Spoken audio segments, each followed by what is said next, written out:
I know the shootings over the past few days have left us concerned as a community, and I want you to know that the men and women of the Boynton Beach Police Department are working tirelessly to identify the suspects in these cases and bring them to justice. I'm proud of the work that our folks are doing and continue to do, and I want to publicly thank them for their dedication. Additionally, I would like to share with you that there are some within the community who seek to blame the police for these shootings. And this is problematic for two reasons. First, it undermines the public's confidence in their police department, and it implicitly discourages people from coming forward with information needed to solve these violent and despicable acts. Secondly, it shifts the blame of wrongdoing from those who prey upon the innocent to those who are now doggedly working to identify these folks and bring them to justice. In the past 2 weeks, I have heard complaints from members of the community.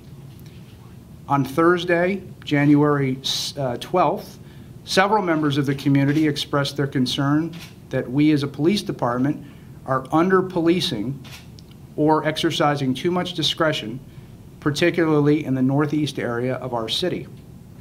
On Tuesday, January 17th, several members of the community complained at our city commission meeting that we are over-policing this area of the city. Following Saturday's shooting, I've heard concerns that our personnel aren't sufficiently deployed to the correct areas and with the proper intensity within this area of the city, from people who are unaware of our deployment strategy. While these three complaints are diametrically opposed to each other, there is a common theme, and that common theme is that the police are wrong. I'd like to make something perfectly clear. The responsibility for criminal wrongdoing, all criminal wrongdoing, rests squarely on the shoulders of those people who choose to, for whatever reason, violate the law. As both a police chief and as a citizen, I am frankly tired of the prevailing blame the police narrative that has been so common in our society these past few years. This needs to stop, and we in Boynton Beach are in a position to lead the way and come together in this regard. What you have not heard reported in the news, because it's not something we routinely share, are the 118 armed encounters our courageous police officers have had in the past in the past year, in which nobody was shot. That's 118 guns that have been taken out of the hands of criminals by members of the Boynton Beach Police Department.